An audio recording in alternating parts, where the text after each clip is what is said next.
మరణం max speed తో విరుచుకుపడితే ఎలా ఉంటుందో, విధ్వంసానికి విధ్వంసం ఎదురైతే ఏం జరుగుతుందో అలా ఉంటుంది బంకర్ బస్టర్ పేలితే. న్యూక్లియర్ కేంద్రాలపై దాడితో ఇరాన్కి ఇలాంటి వినాశనాన్నే పరిచయం చేసింది అమెరికా. ఇలాంటి బాహుబలి బాంబ్ ఇప్పుడు మనకు అందుబాటులోకి రాబోతోంది. అమెరికా బంకర్ బస్టర్ ని మించిన విధ్వంసక శక్తితో దీన్ని డెవలప్ చేస్తున్నారు. అగ్నికి ఆజ్యం అన్నట్టు అగ్ని-5 క్షిపణిని బంకర్ బస్టర్ గా మార్చేస్తున్నారు. ఇంతకీ దీని స్పెషాలిటీ ఏంటి? స్పీడ్ ఎంత? క్రియేట్ చేసే విధ్వంసం ఎంత?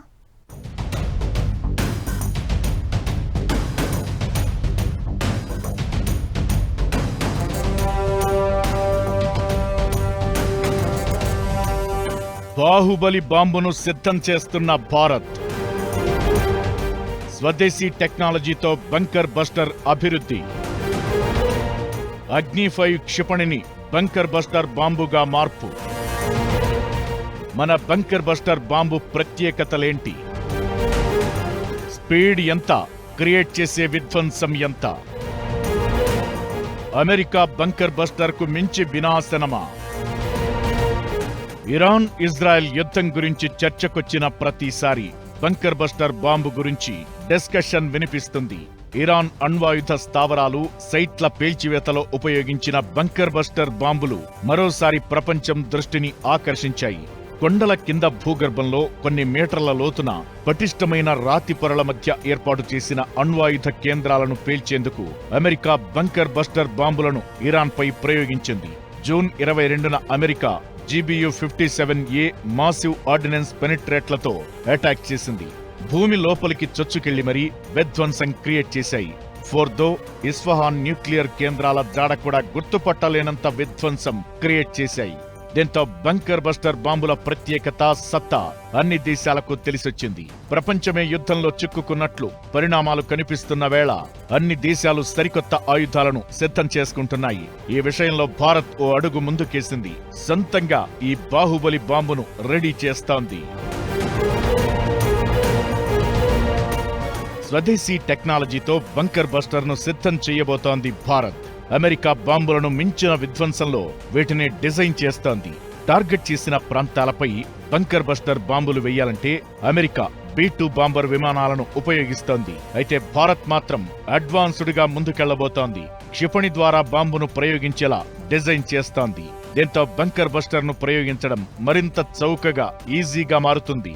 అత్యంత శక్తివంతమైన అగ్ని-5 ఖండాంతర క్షిపణికి బంకర్ బస్టర్ బాంబును మోసే సామర్థ్యాన్ని యాడ్ చేస్తూ మిసైల్ ను మరింత ఆధునీకరిస్తున్నట్లు DRDO ప్రకటించింది.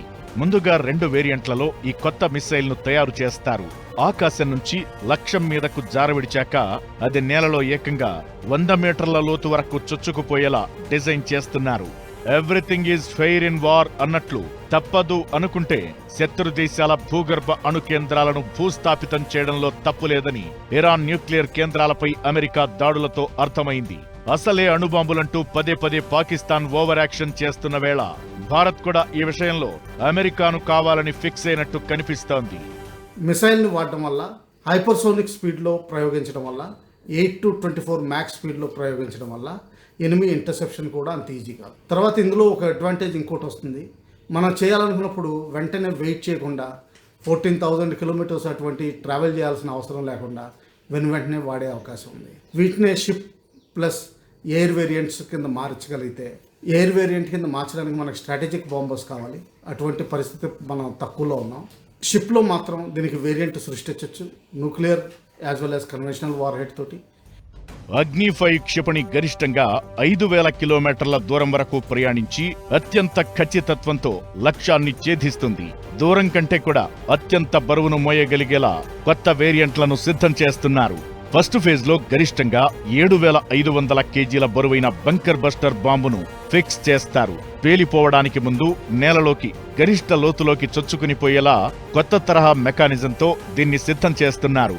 అమెరికా ప్రయోగించిన భారీ బాంబులను క్షిపణులు మోసుకెళ్లలేవు. వాటిని మోసేందుకు, లక్ష్యంపై జారవిడిచేందుకు ప్రత్యేకంగా స్టెల్త్ రకం నార్త్రో B-2 స్పిరిట్ బాంబర్లను తయారు చేసుకుంది.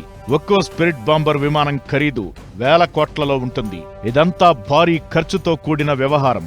దీనికి ప్రత్యామ్నాయంగా క్షిపణికి అమర్చి దాని ద్వారా బంకర్ బస్టర్ బాంబును యుద్ధక్షేత్రంలో పడేయాలని భారత్ ఆలోచిస్తోంది. దీనికోసం ఇప్పటికే అమ్ముల పొదిలో ఉన్న అగ్ని 5ను DRDO సెలెక్ట్ చేసుకుంది.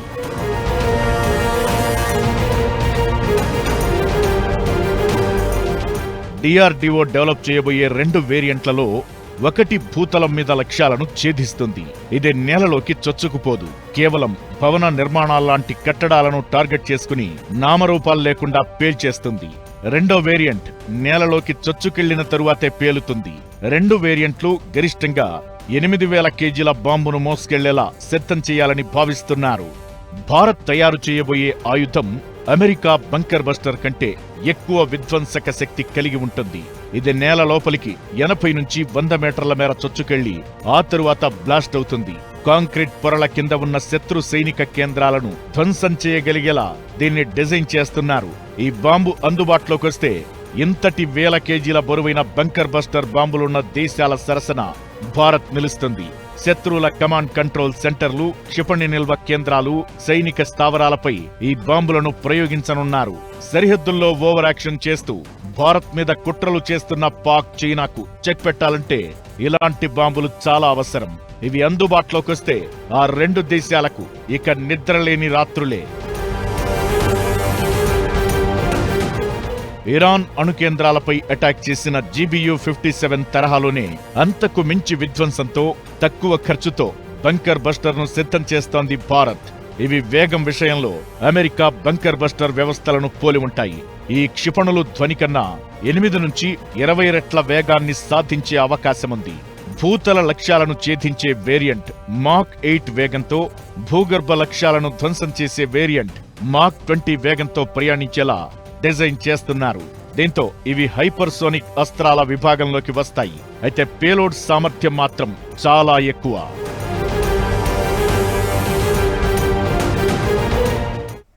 బంకర్ బస్టర్ చేతికొస్తే భారత్ మీద కుట్రలు చేయటం కాదు కదా, ఆ ఆలోచన రావాలన్న శత్రు దేశాలు వణికిపోవాల్సిందే. అసలు బంకర్ బస్టర్లేంటి? భారత డిఫెన్స్ బలాన్ని ఎలా పెంచబోతోంది? ఈ బాంబులు అందుబాటులోకి వస్తే సరిహద్దుల్లో పరిస్థితులే మారిపోతాయా? ఆపరేషన్ సింధూర్ తర్వాత మళ్లీ కుక్కతోక బుద్ధి చూపిస్తున్న పాక్కి ఇక చుక్కలు చూపించడం ఖాయమా? ఇండియన్ డిఫెన్స్ సెక్టార్లో బంకర్ బస్టర్ గేమ్ చేంజర్గా నిలవబోతోందా?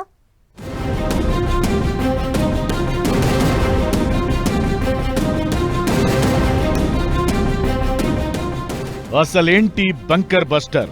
ఎంత ప్రమాదకరం? భారత్ డిఫెన్స్ బలాన్ని ఎంతలా పెంచబోతున్నాయి?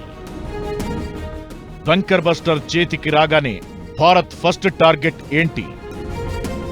పాక్, చైనాకు చుక్కలు కనిపించడం ఖాయమా? సరిహద్దుల్లో పరిస్థితులు మారబోతున్నాయా? సైనిక బంకర్లు, క్షిపణి స్థావరాలు, భూగర్భ ఆయుధాగారాలు, భూగర్భ యురేనియం శుద్ధి కర్మాగారాలను భూస్థాపితం చేయాలంటే బంకర్ బస్టర్ బాంబుతోనే సాధ్యం. GPS ట్రాకింగ్, భారీ స్పీడ్ దీని ప్రత్యేకతలు. నేలపై పడగానే పేలకుండా టార్గెట్ చేరుకునే వరకు నేలకు రంధ్రం చేసుకుంటూ లోపలికి వెళుతుంది. ఈ ప్రాసెస్ లో బాంబు పాడైపోకుండా బయటి వైపు పటిష్టమైన ఉక్కు కవచం రక్షణగా ఉంటుంది. యుద్ధంలో పోరాడే సైనికులు, యుద్ధ ట్యాంకులు, డ్రోన్లకు దిశానిర్దేశం చేసే సైన్యాధికారులు భూగర్భంలో ఉండే కమాండ్ కంట్రోల్ సెంటర్లో సురక్షితంగా ఉంటారు. ఈ కంట్రోల్ సెంటర్ను నాశనం చేస్తే వార్ జోన్లోని బలగాలకు దిశానిర్దేశం చేసేవాళ్లు ఉండరు. దీంతో ఆ శత్రు దేశ సైన్యాన్ని కంట్రోల్ చేయడం ఈజీ అవుతుంది. శత్రువులు ప్రయోగించే కొన్ని బాలిస్టిక్, క్రూయిజ్ క్షిపణులు పాక్షిక భూగర్భ లాంచర్ నుంచే దూసుకొస్తాయి. వీటిని భూస్థాపితం చేయాలన్నా బంకర్ బస్టర్లు అవసరం. మారుతున్న యుద్ధ రీతుల్లో బంకర్ బస్టర్ కీలకం కాబోతోంది. అవి భారత డిఫెన్స్ బలాన్ని మరింతగా పెంచే ఛాన్స్ ఉంటుంది. బంకర్ బస్టర్ చేతిలో ఉంటే చైనా, పాక్ను కంట్రోల్ చేసే అవకాశం ఉంటుంది. ఈ 2 దేశాలతో సరిహద్దుల్లో భారత్ భద్రతా సవాళ్లు ఎదుర్కొంటోంది. ఓవైపు చైనా, మరోవైపు పాక్. బార్డర్లో చేస్తున్న ఓవర్ యాక్షన్ అంతా ఇంతా కాదు. సరిహద్దు వెంట భారీగా భూగర్భ బంకర్లు, కమాండ్ పోస్టులను ఏర్పాటు చేశాయి. బంకర్ బస్టర్లు భారత్ చేతికందితే ఆ 2 దేశాలకు టెన్షన్ స్టార్ట్ అయ్యే అవకాశముంటుంది. శత్రువుకు అర్థమయ్యే భాషలోనే సమాధానం చెబుతుంది భారత్. దేశంపై కుట్ర చేయడం కాదు కదా, అలా చెయ్యాలన్న ఆలోచన వచ్చినా ఏం చేయగలమో ఆపరేషన్ సింధూర్తో ప్రూవ్ చేసింది. బంకర్ బస్టర్ అందుబాటులోకొస్తే ఆ రెండు దేశాలకు వణుకు మొదలవడం ఖాయం. చైనా సంగతి ఎలా ఉన్నా పాక్కు మాత్రం నిద్రలేని రాత్రులే. ప్రతిసారి పాకిస్తాన్ చేసే ఓవర్ యాక్షన్ అంతా ఇంతా కాదు. ఆపరేషన్ సింధూర్ సమయంలో పాక్ అసలు బుద్ధి ప్రపంచానికి తెలిసొచ్చింది. అవసరమైతే అణుబాంబులు వేస్తామంటూ పాక్ నేతలు సిగ్గులేని మాటలన్నీ మాట్లాడారు. అయితే పాక్ అణు నిల్వలు ఉన్న కిరాణా హిల్స్ సమీపంలో భారత ఎయిర్ ఫోర్స్ దాడులు చేసిందనే ప్రచారం జరిగింది. ఈ భయంతోనే పాక్ కాళ్ల బేరానికొచ్చిందనే టాక్ కూడా నడిచింది. ఇదంతా ఎలా ఉన్నా అణుబాంబులంటూ ప్రతిసారి నోరు పారేసుకునే పాక్కు బంకర్ బస్టర్ పీడకలగా మారే అవకాశం ఉంటుంది. ఇంకోసారి ఓవర్ యాక్షన్ చేస్తే బంకర్ బస్టర్ బయటకు తీయాల్సి ఉంటుందనే హెచ్చరికలను పంపించే అవకాశం ఉంటుంది. ఆపరేషన్ సింధూర్తో భారీ దెబ్బపడినా పాక్ తీరులో ఏ మార్పు కనిపించడం లేదు. ఉగ్ర స్థావరాలను మళ్లీ రియాక్టివేట్ చేసే పనిలో ఉందని నిఘా వర్గాలు హెచ్చరిస్తున్నాయి. పాక్ ఆక్రమిత కశ్మీర్లో ఉగ్రవాద క్యాంపులు ఏర్పాటు చేస్తోందని తెలుస్తోంది. ఇప్పుడు బంకర్ బస్టర్ బాంబులు అందుబాటులోకి వస్తే ఆ స్థావరాలను లేపేయడం పెద్ద మ్యాటర్ కాదు.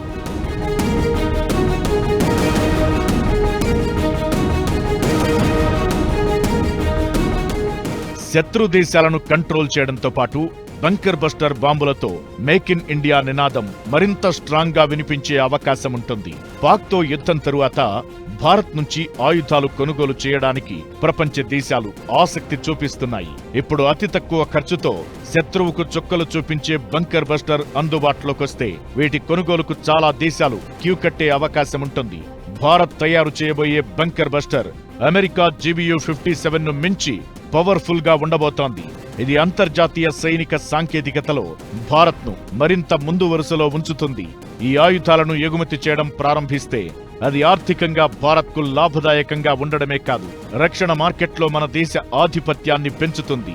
ఓవరాల్ గా అగ్ని 5 కి అప్డేట్ వర్షన్ గా బంకర్ బస్టర్ రూపుదిద్దుకోబోతోంది. ఇది మన డిఫెన్స్ కు బలంగా నిలవడమే కాదు, భారత్ ను ప్రపంచ పటంపై సరికొత్త శక్తిగా నిలబెట్టే ఛాన్స్ ఉంటుంది.